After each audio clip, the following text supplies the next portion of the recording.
Well, good evening.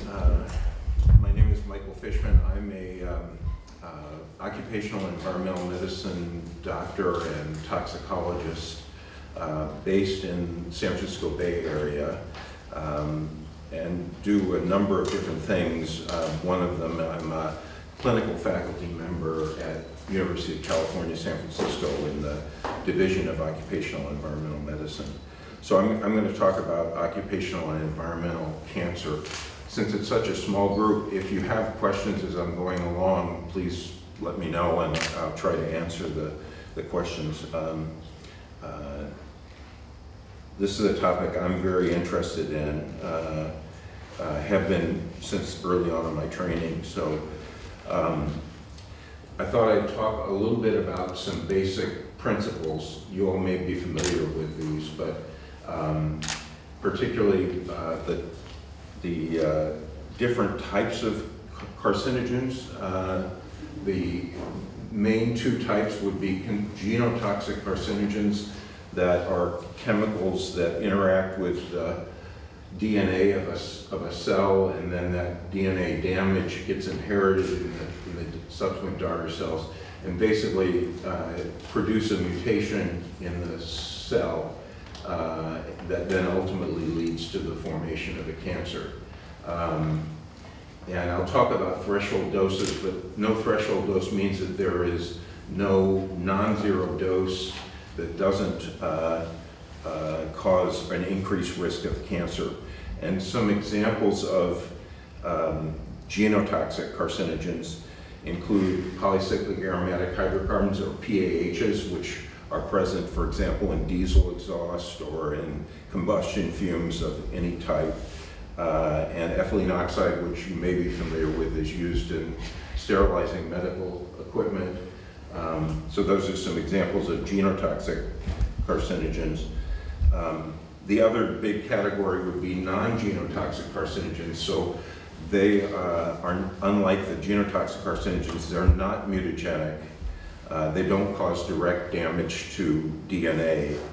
And typically, it's thought that there's a threshold for induction of cancer, and usually requires a high dose. And these are some examples of different types of non-genotoxic carcinogens, like trichloroethylene, perfluorooctanoic acid, or PFOA, which has gotten a lot of attention in the United States as what sometimes get referred to as a forever chemical, because it is it persists in the environment and persists in the body after someone is exposed to it. So the non-genotoxic carcinogens have one of a number of different types of mechanisms. So they can be cytotoxic. An example of that, if you're familiar with carbon tetrachloride, it causes injury to liver cells, which then causes the liver cells to try to repair the damage, and in the process, secondarily, you can get a liver cancer from it. And there are hormonal mechanisms. I'm sure you're familiar with immunosuppression. So a patient that's had a kidney transplant is getting immunosuppressive medications, is at increased risk of developing a cancer as a result of that. As with everything in toxicology, there is a dose-response relationship. So higher dose exposures increase the risk of cancer. For the genotoxic carcinogens, the mutagens, the model that is used to establish dose response is referred to as a linear non-threshold model. Linear meaning that as the dose increases, there's a linear increase in the response. Whereas with the non-genotoxic carcinogens, there's typically a threshold. So this is a sort of a graph of different models. So this model here, the dotted line, is a threshold model. So there's a dose that below which you don't see any increased risk in cancer. So that's typical of a non-genotoxic carcinogen. The genotoxic carcinogens, there is no threshold, so the line goes through the 0 point, and then as the dose increases, you get a linear increase in the risk. The data points that you have, most of the data is really from very high dose exposures, either from animal experimental studies or from human epidemiologic studies, and you have to, it's necessary to extrapolate downward to lower doses where you don't have actual data points. And the next slide shows the same, maybe in a little clearer way. Again, the threshold model and then the non-threshold linear model is shown there. Another thing that is typical of carcinogens is the induction latency period or latency period. It's the time interval between first exposure to a responsible carcinogen and the first manifestation of the tumor. Cancer is a long latency illness. It takes typically a long time for cancer to develop after the person has been initially exposed. For humans, the shortest latency interval is for radiation, ionizing radiation, like survivors of atomic bombs and development of leukemia. And that typically is about 3 to 6 years after the initial exposure. But for solid tumors, like lung tumors and colon cancer, it's a much longer period of time, 12 to 25 years, and certainly not shorter than 10 years. So there's a long period of time before the cancer develops. So one of the questions that is not easily answered is what proportion or what percentage of cancers are actually due to occupation exposures. And this Venn diagram is the intersection there, the part in the middle is a question mark because we don't really know for sure how many cancers are in fact due to occupational exposures. There are some scientists who have attempted to determine the proportion. The Dahl and Pito in 1981 assessed the cancer deaths in Britain and has said that about 4% of the cancer deaths were due to occupation. More recent scientists have come up with similar percentages. Interestingly, the percentage in men, maybe not surprisingly, is higher than in women because men tend to have more significant occupational exposures. But somewhere in the 5% range or so is kind of what people assume. And of course, this is historical, so it may become less as exposures become less going forward. So, you can ask the question, is occupational cancer a thing of the past? There were a lot of heavy exposures that occurred historically, for example, to asbestos in shipyard workers, in insulation workers, construction workers, and at those high dose exposures over a long period of time, the individuals were at increased risk of developing lung cancer and mesothelioma. And these are some common carcinogens, all reflecting a high level of exposure historically.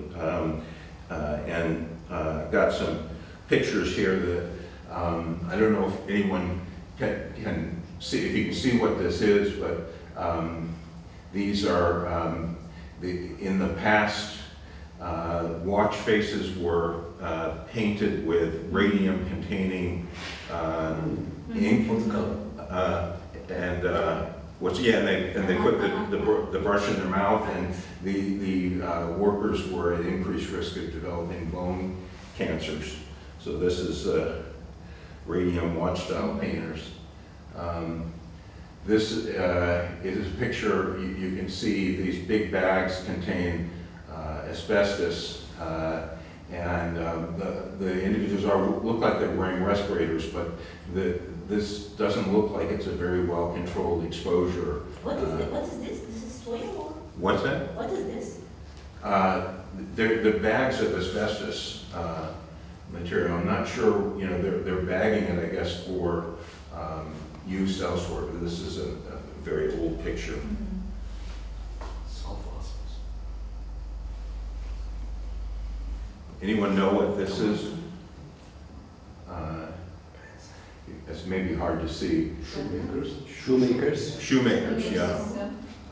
And in the past, glues that were used in making shoes had high levels of benzene in them. In fact, there's a study, very old study that was done in Turkey that looked at shoemakers and development of leukemia. So that they're at increased risk of developing leukemia and other hematopoietic cancers. This is a picture of an arsenic smelter. You can see the workers nearby the molten ore that they're using to extract arsenic. These individuals are at higher risk of developing lung cancer. And this picture is a little hard to see. This is a picture of individuals working on the top of a coke oven in a steel mill. And these coke oven workers were also at increased risk of developing lung cancer as a result of exposure to polycyclic aromatic hydrocarbons from the coke that was being made.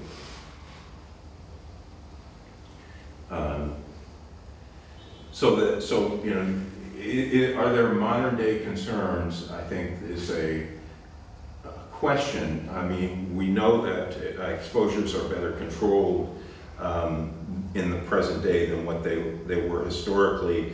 A lot better engineering controls and ventilation, but there still may be areas where there's an increased risk because of lower level exposure. So this is a picture on the left is a picture of a cadmium telluride solar panel, and the schematic on the right shows there's cadmium telluride and cadmium sulfide are used in making the panels, and cadmium is a lung carcinogen. So the workers that are making these, the exposure to cadmium is pretty well controlled, but you know, there's a question as to whether or not there's an increased risk. I've worked with employees doing this kind of work, and we had a biological monitoring program where we monitored blood and urine cadmium and beta-2 microglobulin. Fortunately, the exposures were well controlled, so the individuals had very low levels of cadmium present in the blood and the urine, and hopefully that means they're not at risk of developing lung cancer. There's still problems in some places of the world with drinking water, well water, that's contaminated with metals like arsenic and chromium. These are associated with, for example, in India and Bangladesh with skin cancers from the arsenic that was present in the drinking water. So, sort of switching gears, what are the preventive medicine implications? What is the proper way trying to reduce the likelihood of occupational cancers developing. And one of the principles is when you have a scientific evidence that supports that a chemical is carcinogenic in humans, even if it's not certain that it is a carcinogen, even if there's uncertainty, it makes sense to protect workers by minimizing exposure to the carcinogen. And so if you have, and I'm to be talking about some of the studies that look at cancer causation, but if you have good studies that show an increased risk, you want to reduce workers' exposures as much as possible. This sort of an application of the precautionary principle to even when you don't know for sure if there's an increased risk, you want to protect workers against exposure. Regulatory agencies set occupational and environmental exposure limits, and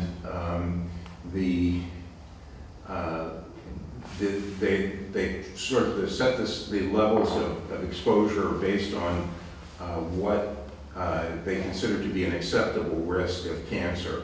So the U.S. Environmental Protection Agency, or EPA, considers that it's an acceptable risk if the risk is 1 case in 10,000 individuals up to 1 case in 1 million individuals. And so the standards are set actually quite low. And you wouldn't, at that lower end, you wouldn't expect more than 1 cancer in 10,000 people exposed at that level.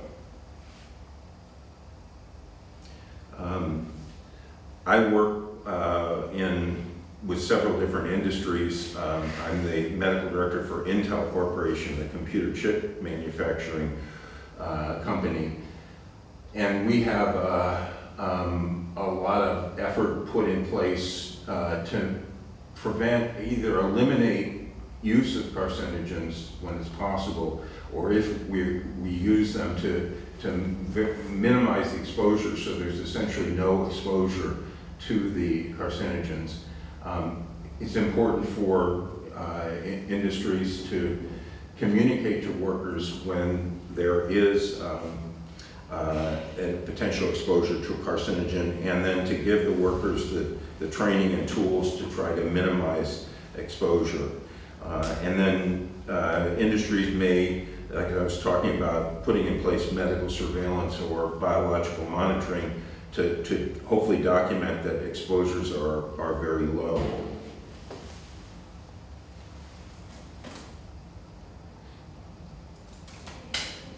So, excuse me, talking in terms of causation, how do you assess whether a chemical causes cancer or can cause cancer, and how do you attempt to determine if in a specific individual the exposure caused their cancer? And there's a scientific approach and legal approaches that are similar to one another, but the scientific approach relies largely on epidemiology studies and also on long-term animal carcinogenicity experiments or assays. And I'm going to talk about the Bradford Hill criteria in a moment. From a legal standpoint, there are sort of 2 types of causation. One is general causation, which is trying to answer the question, is that chemical, that agent, capable of causing the type of cancer involved? So, can a chemical like asbestos cause lung cancer? We know that it can, but that assessment is a general causation assessment. And then the second question that you need to ask in an individual is, did the agent cause the cancer in that particular individual? And that assessment is referred to as a specific causation assessment. I've already covered this a little bit, but so the sources of evidence that are used to assess causation are epidemiologic studies, cohort studies, and case control studies, long-term animal cancer bioassays, and then there's mechanistic and short-term tests like tests for mutagenicity, like the Ames test, that have a supportive role in assessing causation. And when you look at the studies, there's a range of quality of the studies, and you want to, before you accept the results, you want to consider the methodology and the quality of the studies, and consider the impact of chance for different types of bias that might occur in the conduct of the study. So the criteria for assessing causation were first put forward by a famous British epidemiologist named Sir Austin Bradford Hill. And this is a key paper that came out in 1965 called The Environment and Disease Association or Causation. And he came up with 9 different criteria that he would use to try to assess whether or not a chemical could cause cancer. And those criteria still refer to regularly. Some agencies have modified slightly the criteria. You may have heard of the International Agency for Research on Cancer, or IARC, which is a scientific body within the World Health Organization. And they put out a preamble to their monograph series that look at different chemicals. And in the preamble, they lay out, again, criteria similar to the ones that Professor Hill put in place years ago. And those criteria, I said there are 9 of them. I think there are 3 that are particularly important. So the first one is 3 or 4 actually, really, that are important. The strength of the association. So if you have an epidemiologic study and you have a relative risk that's 2 or 3 or 4-fold, that is a strong association. The magnitude of the relative risk is high, and that increases the likelihood that there's a causal association. Finding consistency of the association. So if you have similar findings from multiple studies done in different populations and using different methods, case control methods and cohort studies, that if you have consistency in the findings, that increases the likelihood that you're dealing with a cancer-causing substance that's present. The one criteria that is basically required is temporality. So that means that the cause or the exposure has to precede the effect in time. Although Professor Hill didn't say it, I think there's consensus that obviously the exposure has to be before the effect of the cancer winds up occurring. And then the last, I think, important one is the biological gradient, which is really a measure of dose response. So as the dose of the chemical increases, you'd expect to see an increase in the frequency or prevalence of cancer developing as a result. So those are the 4 important criteria. There are 5 other criteria. Biological plausibility. Does it make sense scientifically that something might cause cancer? With epidemiologic studies, obviously you can't do experiments on humans, so that is a less important criterion, but it is obviously what's done with animal studies. And so based on using criteria, Hill criteria or similar criteria, different organizations have come up with classification schemes. I mentioned IARC, the International Agency for Research on Cancer, the U.S. National Toxicology Program, or NTP, has come up with classification schemes. I don't know if you all look at safety data sheets, chemical safety data sheets, but the standard now is to use the United Nations Global Harmonized System, and they have a classification for evidence with regard to cancer induction, and I'll show you that in a moment. And then other organizations like the U.S. Environmental Protection Agency have developed classification criteria. I think the most commonly used one is the IARC classification, and they look at the evidence, look at the animal evidence for an agent, and look at the human epidemiologic evidence, and they categorize that evidence in one of 4 different categories. The first one is there's sufficient evidence of carcinogenicity, which means that a causal relationship has been established between the exposure and the cancer.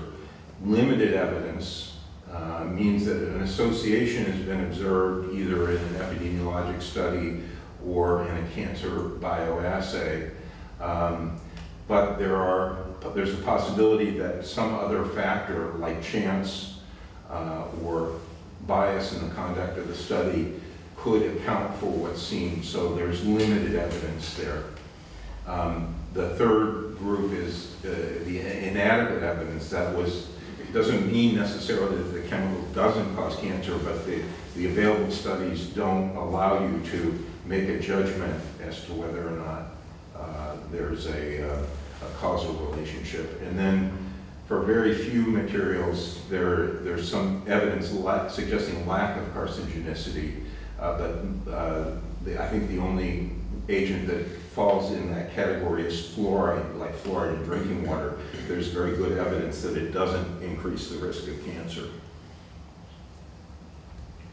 And so, this is a busy slide, but so based on that assessment of sufficient evidence or limited evidence in epi studies or animal studies, IARC has developed these different categories. The category 1, the agent is carcinogenic to humans, there's a causal relationship, and usually that means that there's sufficient evidence in epidemiology studies that the chemical causes cancer in humans. The category, then there's category 2 categories. Category 2A, where the agent is probably carcinogenic to humans, and in this case there's either limited evidence in humans and usually sufficient evidence in experimental animals. That's the most common reason that something falls into category 2A. Category 2B, that the agent is possibly carcinogenic to humans, and usually there's limited human evidence and limited animal evidence. And these categories are important if you're looking at chemicals. So obviously asbestos and arsenic are group 1 agents. Group 3, there's the agent is, you can't comment on whether or not it actually causes cancer. So this is a busy slide and a lot of information there, but it's a useful way of classifying chemicals. This is another busy slide. This is the UN Global Harmonized System. They have different groups, categories, 1A and 1B, 1A being that there's evidence of causation in humans, and 1B as evidence that suggests causation. There's supportive evidence for it. And then category 2 is a suspected human carcinogen. So if you look at safety data sheets, you'll see for agents that are potential carcinogens, they'll be rated in one of these categories. And then the National Toxicology Program has their own classification scheme. They report out on the literature with regard to carcinogens, and these reports on carcinogens, the most recent one came from 2021, and they classify materials as either known to be a human carcinogen or reasonably anticipated to be a human carcinogen, and that's usually based on animal evidence.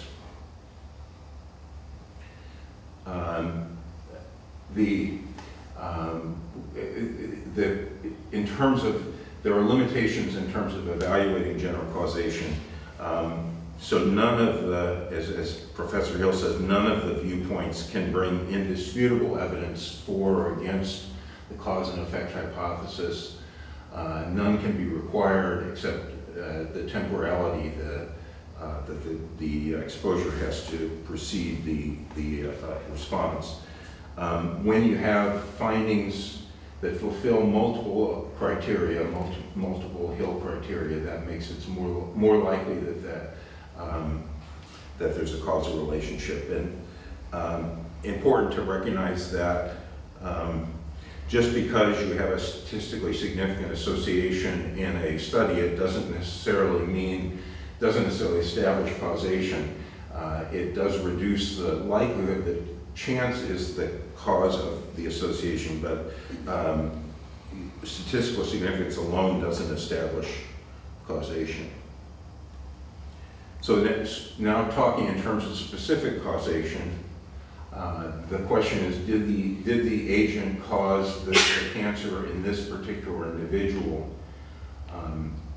It's required, a requirement is that there be general causation. So if the chemical is not known to be capable of causing that kind of cancer, obviously you can't establish specific causation, but establishing general causation is necessary but not sufficient. It alone, the fact that someone is exposed to an agent that is a known carcinogen doesn't necessarily establish that their cancer was caused by their exposure. And the approach to trying to assess this looks at mostly epidemiologic studies, it follows sort of a risk assessment approach that I'll cover in a moment. We're talking about probabilities. It's not it's not as straightforward. If someone falls down the steps and breaks their ankle, you know that the fall caused their ankle fracture. But in the case of cancer induction, you're talking about what's the probability. Is it more likely than not that the exposure caused the cancer? Sir, question. Yeah. Did the agent cause the cancer in this individual? That matter, how do we know that the individual is affected? Do we find volunteers for it? I'm sorry, do you find what? Volunteers. How do you know? Volunteers. Volunteers for what? Did the agent cause the cancer in this individual? How do you know that affected that individual? So let me show you the next slide, and I think, whoops, this is... There's an agent that affected somebody, so do we find just somebody if that agent affected that one or that one? Yeah, I mean, are there volunteers for it? Is this experimental something? So it's the approach you have to go through to try and make that assessment. You first have to know what the person was exposed to, characterize the exposure, You get that information from their occupational history or from safety data sheets for chemicals that they use.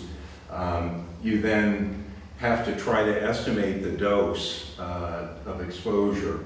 And sometimes you have industrial hygiene data that shows how much the person was exposed to. You have information about the setting of exposure and ventilation and other controls in place. And then you have the time relationship between the exposure and the dose. Then from the scientific literature, you have information about dose and response. So how much of a dose does it take to increase the risk? And basically, if the individual's exposure was of a sufficient magnitude to fall into a range where the literature establishes that there is a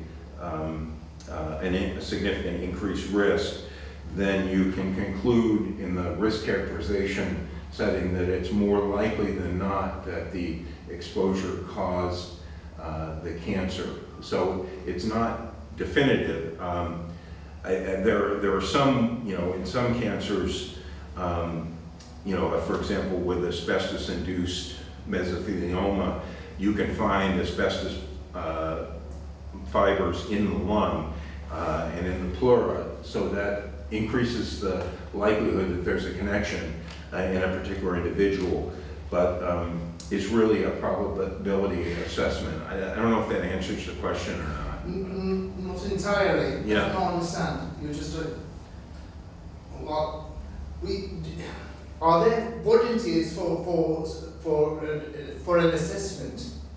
And there's a group, certain group, and there's an agent, and an agent affected those population. So do we choose somebody for if that came true or not? How do we know that agent affected that certain person? You don't know for sure, but if the dose was high enough that it was in a range where it's been shown that there's an increased risk, then the probability, you can establish that the probability is greater, that it's more likely than not that the agent caused the cancer. Also, you separated this human assessment and animal assessment.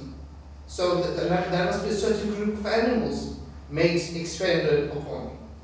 Is that true?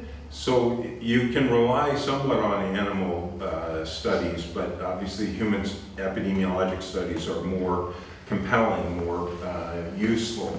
Again, if you use the animal studies really to establish... What kind of animals used to mix? So they're typically, the cancer bioassays are usually done in rats or mice. Rats. Yeah, mostly rats. And you take a group of 50 rats and expose them to a high dose of the chemical that you think might be a carcinogen, and then to a lower dose, and then you follow the animals for a 2-year period of time, which is the lifetime. It's easy to understand that, made experiments upon animals, but the human assessment part is in vague so far. Okay, I'm trying to understand. Please, well, thank you. I'm not sure. I'm sorry, I don't completely understand the question, but it was easy. So one of the things that you do in assessing specific causation is you look at, are there other potential causes for the cancer? And that's typically described as differential etiology. It's kind of like differential diagnosis when you're trying to diagnose an illness in an individual, but in this case you're looking at, are there other risk factors for that tumor type? So looking for, are there lifestyle factors like smoking or alcohol intake that might increase the risk of that type of cancer? Is there a positive family history in that individual that might increase their risk? And then, of course, you have to consider, for many cancers, there's no recognized cause. Like most cases of leukemia are of unknown cause. So there's a background rate of cancer in individuals who are not exposed to a carcinogen. And you have to consider that that some of the cancers that occur in individuals are in fact due to that background rate or due to unrecognized causes for the cancer. We talked before about the latency period. If the person was just recently exposed to the agent, like a year earlier, that's not enough time for the cancer to develop. So the interval between the exposure and the outcome has to be long enough in order for it to make sense that there might be a connection. And then you look at what are referred to as descriptive epidemiologic factors. Given the individual's age, ethnicity, is it unlikely that the cancer would have occurred in someone of that age and gender? And if it is, then that maybe increases the likelihood that there's a relationship between the exposure and the cancer that occurred. So frequently when I meet with workers who are concerned about their cancers and whether or not they might be work-related, there are some misconceptions. Most people, lay people, feel like there has to be a cause for the cancer that I develop. And of course that ignores these background cases or idiopathic cases. And then in terms of the perception that I think many people have is that environmental or chemical exposures are the most common reason for people to develop cancer, like pesticide exposure, where in fact, lifestyle factors like smoking, diet, and obesity are more important predictors of the development of cancer than occupational or environmental exposures.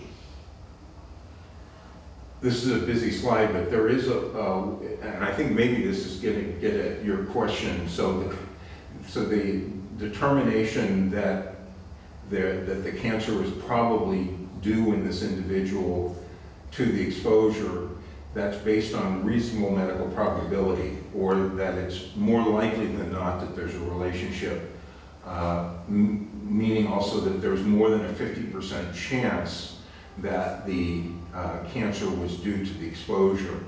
And I won't go through all the calculations, but if you have the relative risk in the exposed individuals, so it's like a standardized mortality ratio or some other result from an epidemiologic study, if you know what the relative risk is in the exposed individuals, and you know that the risk is 1, it's in the unexposed individuals, you can calculate what's called the attributable risk percentage. And in the case where there's a high relative risk, something two or more than twofold increased risk, 2 or 3 or 4-fold increased risk, when you calculate this attributable risk percentage, you come up with something that's greater than 50%. And so in that individual with that exposure, you could say that it's more likely than not that their cancer was due to the exposure. And this is sort of an example. You have a spray painter who worked with paints from 1955 to 1985, paints that at least in the past contained benzene, so for about 30 years, and that individual develops leukemia, acute myeloid leukemia. There's some published literature that says the average exposure of painters in that time frame was about 1.5 parts per million of benzene. And then from that, knowing that he worked for 30 years in that job, you multiply the 30 years by that average concentration of 1.5 parts per million, and you come up with 45 parts per million years is the cumulative dose that that individual experienced. It's obviously an estimate, it's not an exact number. And then from epidemiologic studies, there's evidence that when individuals are exposed to something between 40 and 199 parts per million of years of benzene exposure, that there's about a threefold increased risk in those individuals. And so if you use that threefold increased risk for someone exposed like he was, and you do the attributable risk percentage calculation, you come up with about 67% probability that his cancer was due to his benzene exposure from the paint. And in that case, you would say it's more likely than not that his cancer was caused, or his leukemia was caused by his exposure to benzene. And in that situation, you know, if the individual was seeking compensation, it would be appropriate to give compensation, say workers' compensation, for the illness, because it was more likely than not related to the exposure. I think there are a lot of problems, and maybe thinking in terms of this, there are a lot of problems in making these assessments, because you often don't have good epidemiologic or even animal experimental data that allows you to establish general causation for chemicals. Oftentimes you have incomplete information about what the exposures were to workers in the epidemiology studies. You don't know how high the dose was that they sustained, or you don't have good information about what the individual's exposure to the agent was. And so that makes it, you know, very difficult to try to assess specific causation. You know, there are quite a few cases. I don't know if there are cases in Turkey, but a lot of lawsuits filed for cancer where individuals, you know, feel that their cancer was related to an exposure, and you go through this exercise to try to determine if there is likely a causal relationship. Again, the most common approach is to look for reasonable medical probability. Is it more likely than not related? There are other approaches. For example, in the United Kingdom, they have what are called prescribed occupational diseases. So if someone was exposed to benzene and they develop acute non-lymphatic leukemia or acute myeloid leukemia, it's presumed that their cancer was related to the exposure. And I think that may be the last slide. I have some references. And I can share the slides if I can, you know, share them with you if you'd like to take a look at them. But I don't know if anybody has any. I don't know if I addressed your question or not. I'm still not sure I fully understand. It was something to do with an ethical problem, but because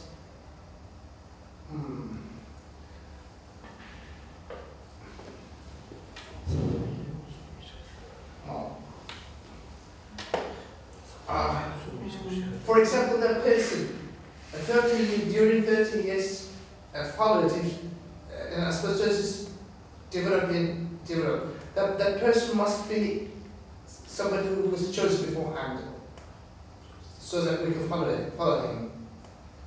Or else, maybe some group of people, and that group of people is volunteered to make experiments upon. Is there something else? Is it legal? No, it's definitely not legal to do. This is an ethical problem. For example, in Iran, somebody can sell one of his organs. It's legal, but in Turkey, it is a punishment. You can't do this. Maybe in some areas in the United States, it's allowed for some certain group of people to make the experiment upon. Is there something else? But there's a problem. The evidence is not prospective, it's retrospective. Yeah. So we put the evidence retrospectively. Because there are animals made the experiment upon. Right. And other people made the experiment upon. No, I mean, so you can't, you have to rely on clinical trials. On observational studies, epidemiologic studies, which, so the individual was exposed historically to chemical at a certain level, and then you look at the risk or the frequency of cancer in that individual. But none of those are experimental. Obviously, it would be unethical to administer a chemical to an individual intentionally to see whether or not they develop cancer. So you have to rely on observational studies like epidemiologic studies. It's different than a controlled clinical trial where you administer a medication to a group of individuals and look for response, a favorable response to the medication. You can't obviously do that with occupational or environmental chemicals. I want to ask you. Probably you have been visiting Istanbul and you see the construction business. There's lots of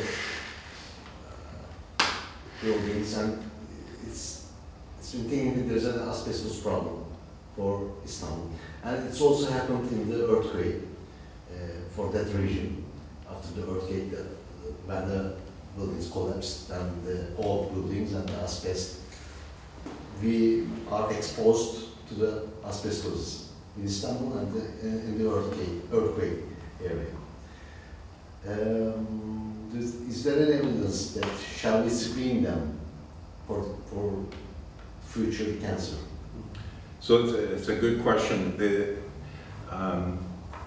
screening has, there's limited situations where screening has been shown to be effective. One of them is with heavy cigarette smokers for a long period of time, screening them using low-dose CT scans. It's been shown to be effective at early detection of tumors and probably better survival. And there's some evidence with regard to asbestos workers that have heavily exposed asbestos workers that they may benefit from a screening program like that with low-dose CT scans looking for lung cancer. But for most carcinogens, there isn't, good evidence that you can detect the cancers earlier or increase the person's likelihood of survival by doing screening. There are, I don't know, there may be in Turkey and the United States, there are required medical screening exams for certain carcinogens like asbestos and arsenic, cadmium. So there are these screening exams. Whether or not they are effective at helping the individual or detecting the cancer early or not is not clear for most of the kinds of exposures. Thank you so much, and I'm especially interested in mesothelioma part.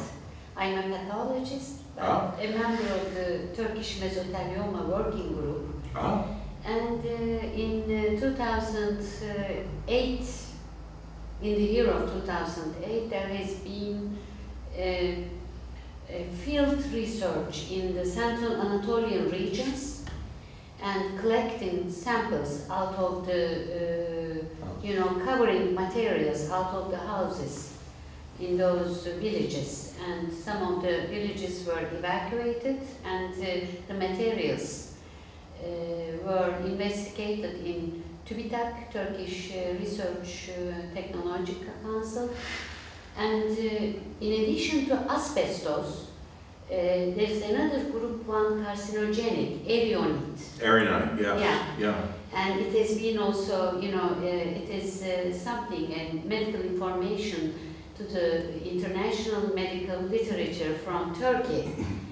And because in Ankara, the electron microscopic scanning has been conducted and erionite has been shown in those articles.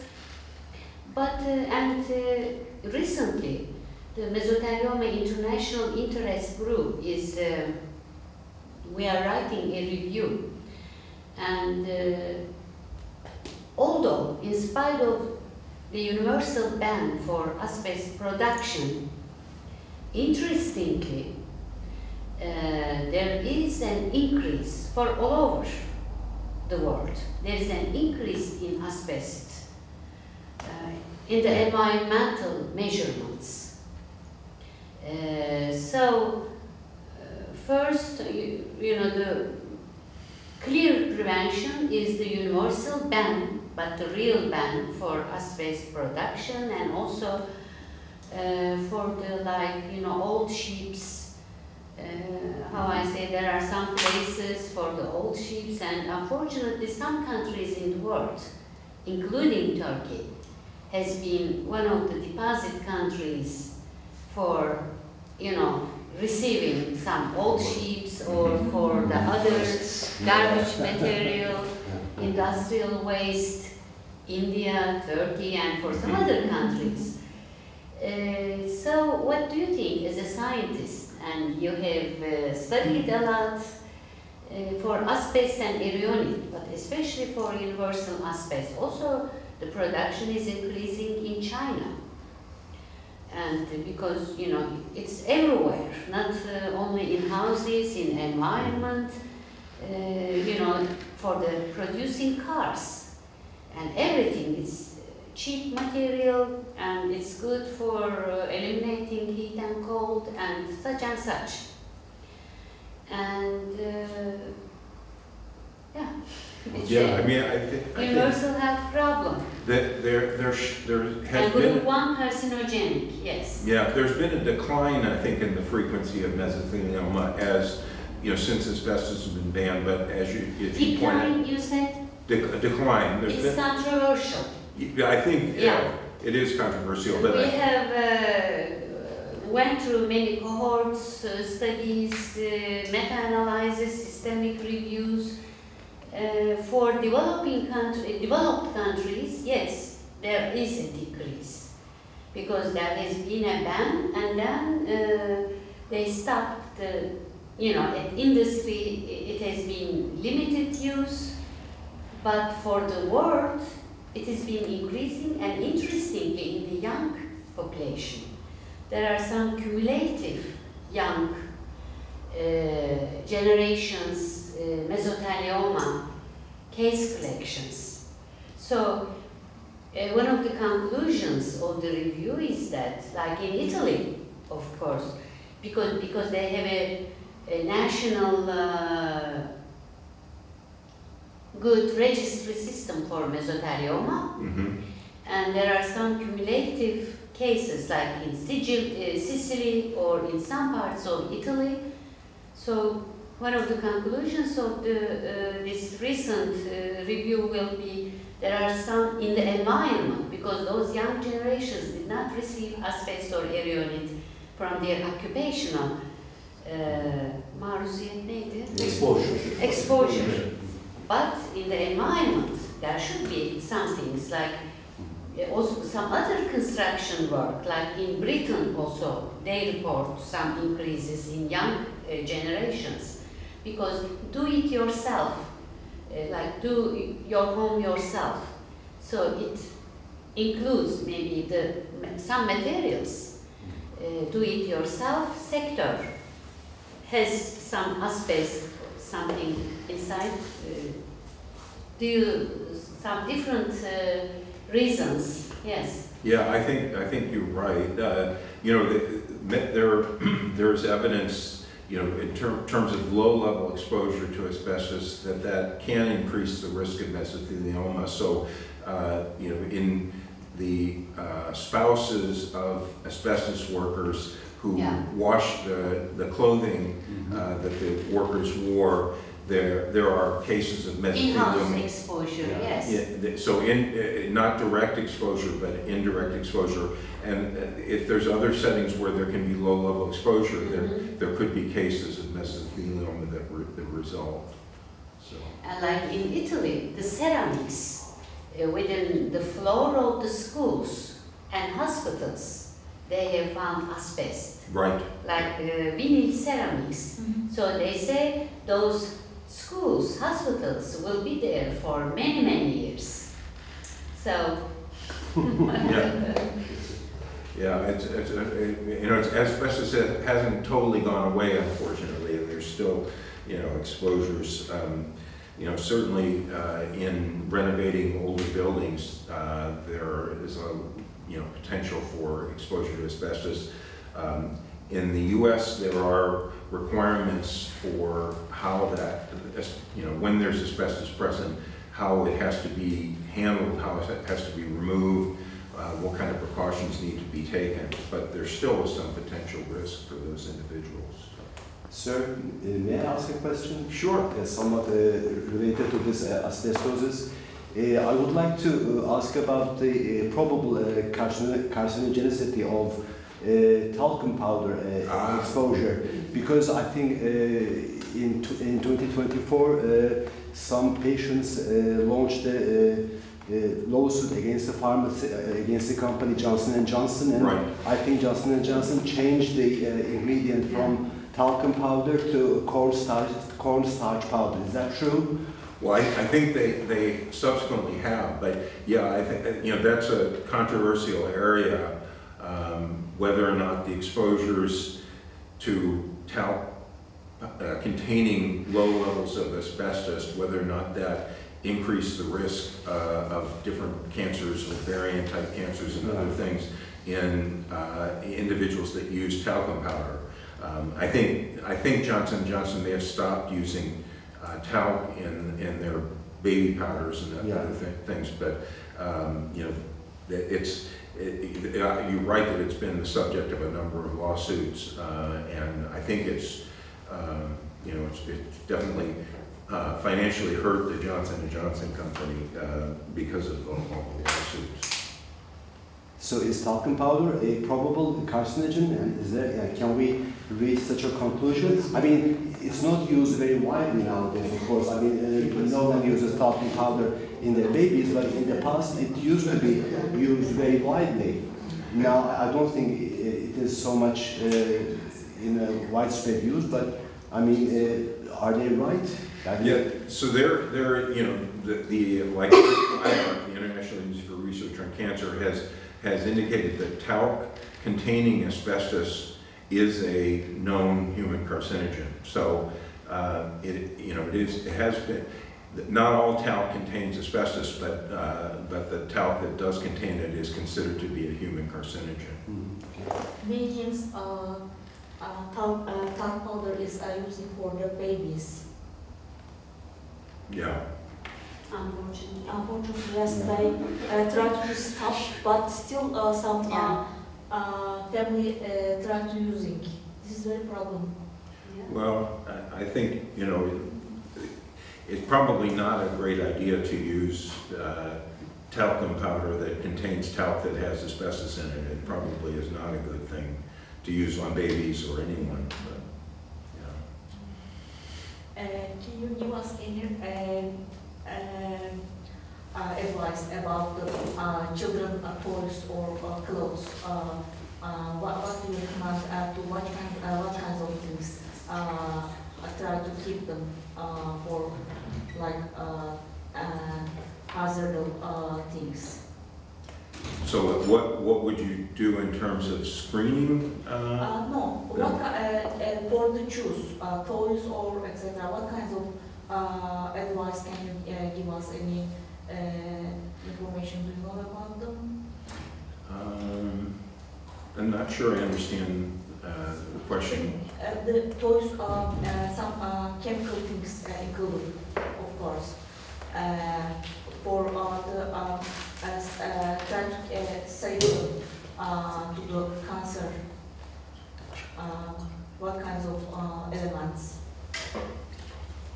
What kinds of things could you do to reduce the risk of cancer?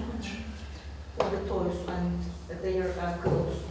Yeah, obviously, minimizing the exposure. There are some cancers, or some cancers for which there's evidence that there's a multiplicative effect, a synergistic effect from exposure. So, for example, to asbestos and cigarette smoking, or arsenic and cigarette smoking, the risk in a smoker who's exposed to asbestos is much higher. So if you had an asbestos worker, it would be useful to, be important to try to convince them to stop smoking because they're going to be at much higher risk as a result. But yeah, I don't know if that totally answered the question or not. But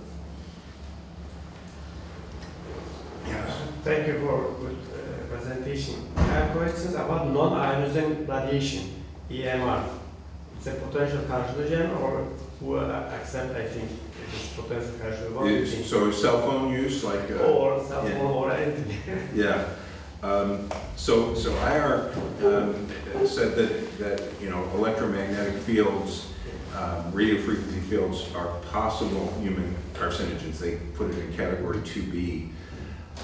The literature that's come out since the time that they did the evaluation has really, not confirmed that there's an increased risk of brain cancers, head and neck cancers from exposure. So I think the more recent literature has largely disproven that there's a connection. The other types of studies that are of interest are the studies that look at the incidence of brain cancer, and basically the incidence of brain cancer in the general population has stayed pretty much the same. If cell phone use were a cause of brain cancer, you would have expected to see an increase in the occurrence of brain cancers, but that's not being shown. A number of studies in Canada and the US and in other countries have not shown an increase, and so it's sort of indirect evidence that probably radio frequency fields are not causes of cancer in humans. That's my interpretation of things. And I still use my cell phone, so.